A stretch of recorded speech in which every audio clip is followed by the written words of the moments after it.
Magandang araw muli mga kababayan. Ito nagsalita na si Mayor Magalong patungkol sa mga nangyayaring hearing dito sa Kongreso mga kababayan patungkol sa may flood control at meron tayong pakikinggang video at nagpahayag siya rito patungkol nga rito kung paano siya magsasalita kung sakaling siyang imbitahan kung siya dadalo sa Senado ba o sa Kongreso ito mga kababayan.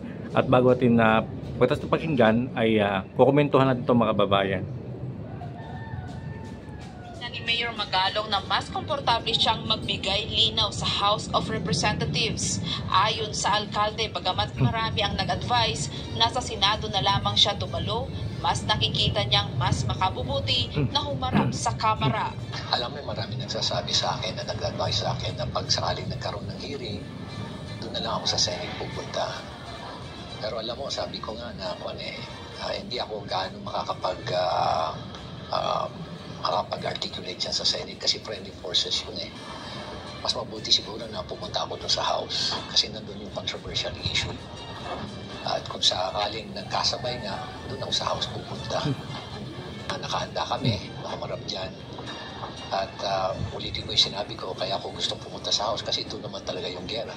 Kaya kung saan ang gera, doon kami dapat pumunta.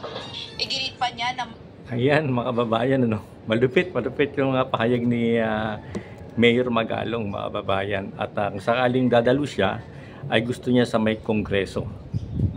At kasi nga, doon siya makapagpahayag talaga siya ng maayos kasi doon nga, mga kababayan, yung kontrobersyal na mga buhaya na kung saan taga lumustay ng pera ng bayan.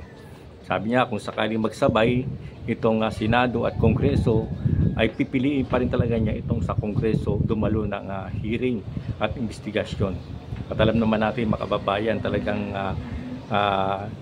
hindi nila maitatago sa taong bayan. Itong sa Kongreso na ito ay talagang diyan nagsimula ang mga nakawan sa pondo ng bayan, lalo itong flood control na talagang viral ngayon at pinag-uusapan sa ating bayan.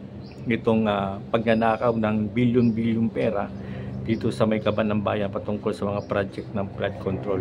At malakas ang loob ni Mayor Magalong makababayan kasi meron siyang hawak na ebidensya talaga. Legit ang ebidensya niya kung saan tutukoy kung sino talaga ang may pakana, kung sino talaga ang sindikato dito sa may anomalya ng flood control na ito mga kababayan.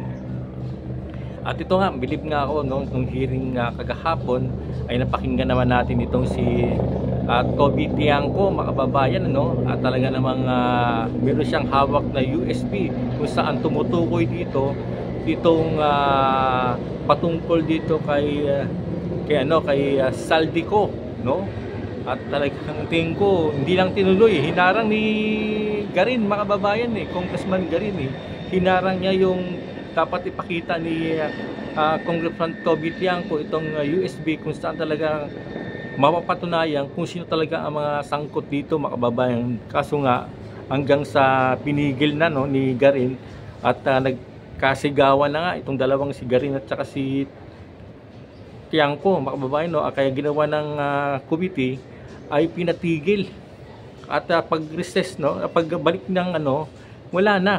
Hindi na napag-usapan ulit yun siguro na pag-meetingan nila na wag na munang ilabas.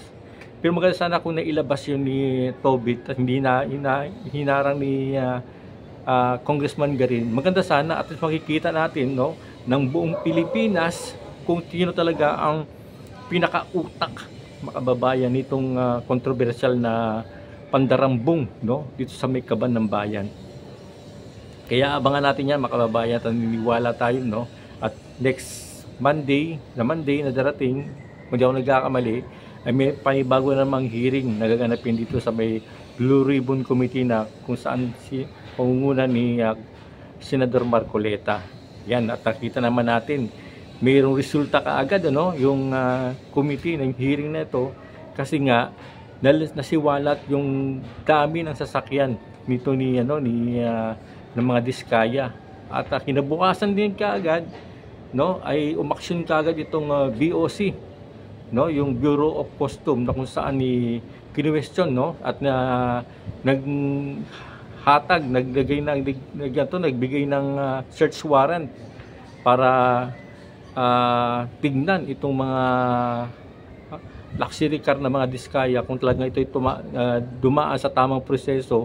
Kasi nga puro luxury, ibig sabihin hindi ito galing sa Pilipinas, kundi ito galing sa ibang bansa. Tama bang nagbigay ba ito ng mga tamang tax, mga kababayan, no? Kaya yan, nakikita natin tuwing nagkakaroon ng mga hearing sa Kongreso at Senado, nagkakaroon linaw, no? Nagkakaroon liwanag, mga kababayan, yung nangyayari dito sa may flood control.